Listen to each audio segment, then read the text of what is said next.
So my computer is pretty old.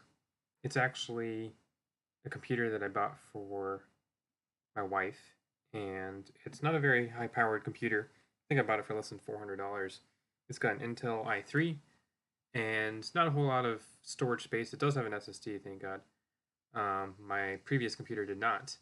I tried upgrading that old computer, and I was running Manjaro i3 Community Edition for quite a while, and I enjoyed it, but it eventually died, and it was actually because I tried to dual boot Windows and Manjaro, and the default boot drive was Manjaro, but when Windows tried to do an automatic update, it was halfway through the update and then booted to the uh, Manjaro partition and then just messed up the whole machine. So I probably could have tried to fix it, but it's way past that point. And this machine is now out of storage space. So let me actually bring up the settings here and show that. So it doesn't have a whole lot, only 105 gigabytes, and I only have 1 gigabyte free.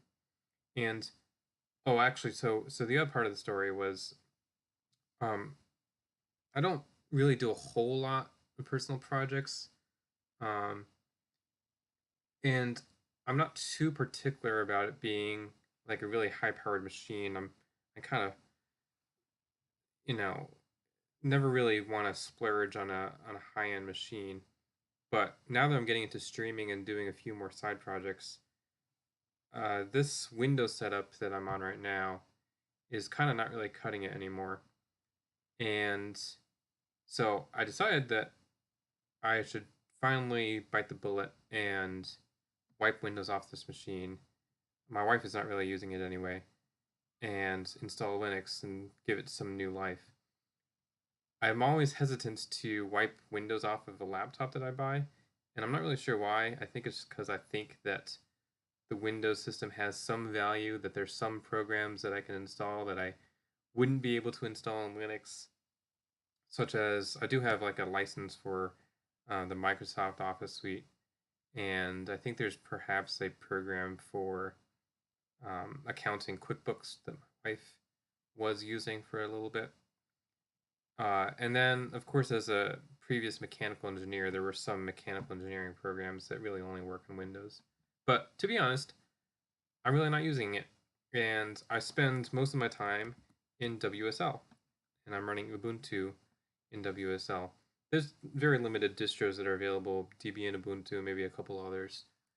Um, so even though I came from like the Manjaro Arch setup, using Debian based Ubuntu has been fine. So, long story short, I was watching this video about choosing the right Linux distro, and I've tried a few different distros before. I tried Fedora, Ubuntu, uh, plain Debian, Arch, raw Arch, and then I really enjoyed Manjaro i3 Community Edition, and I really enjoyed the tiling Windows Manager. But uh, I don't really, and I've heard some downsides to Manjaro, and that's you're working on an Arch system, but it's kind of obfuscated some of the setup for you. But in reality, you're still going to have to learn all the Arch isms to be able to maintain it. And keeping Arch up to date can be a little bit of trouble. It's not a huge deal, but I kind of just want a system that works right now because I don't really want to tinker with it too much. So this video from Chris Titus Tech went through some of the different aspects of a system that you'll have to decide. And there's the graphics display options, login managers, difference between Linux desktops, and the three distros that you'll use. So the graphics display options that he's talking about here are Xorg or Wayland. Login managers, there's a few of those. Different Linux desktops goes over KDE and GNOME, for instance. And then the three distros that he proposes are Fedora, Arch, and Debian, or any flavor of those. I guess he has a video over here, Fedora versus Debian versus Arch. So I think at this point, I'm probably going to go with Debian.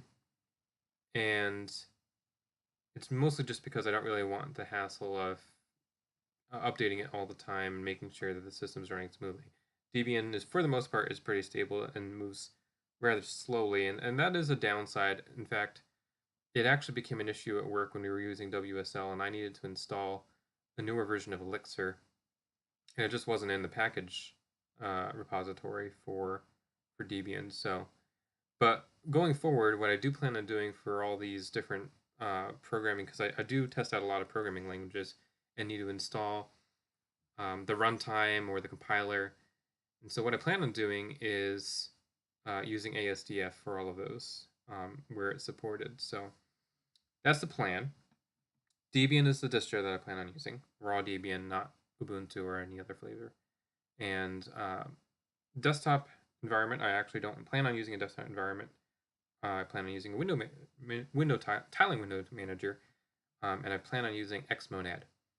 I played around with it a little bit. It was a little easier for me to just jump into i3 at the time, but I really kind of want to dig into using Xmonad and try to use Haskell to configure it a little bit.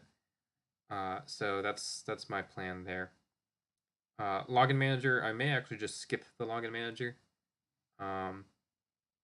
It's something that you're kind of used to when you log into a computer, but like I'm the only one going to be using this machine, so it's not a huge deal. And then I will be using Xorg. I don't actually, yeah, Xmonad of course runs on Xorg. You can't run on Wayland as far as I know. I think if you're on Wayland, you have to do some other Windows tiling window manager. So that's the plan. And then of course systemd probably. I don't really know all the specifics or pros and cons of all the other nitty gritty things like that. I just want a system that's relatively stable and lets me tinker with it to some extent, and that's kind of where I'm going to be spending my time tinkering with the Xmonad setup a little bit. So that's the plan. I hope that this system will be a little better for upcoming videos. So today I was supposed to just kind of knock out this video real quick and put it on my YouTube channel, but I spent most of the time trying to figure out how to actually get my YouTube video to be recorded and put into the video section instead of in the live section. And so I'm trying out this new software called Streamlabs OBS, and that's why it looks a little different, because I couldn't figure out how to get the little circle thing for my preview or video capture.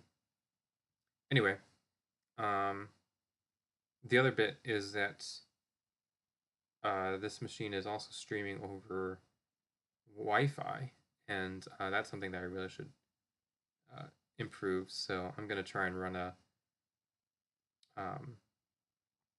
network cable from my router to my machine. It's not too far away, but I don't want to just have a cord dangling around. So that's the plan. Hopefully this will not take too long and I'll be up and running again and be able to do a few more videos.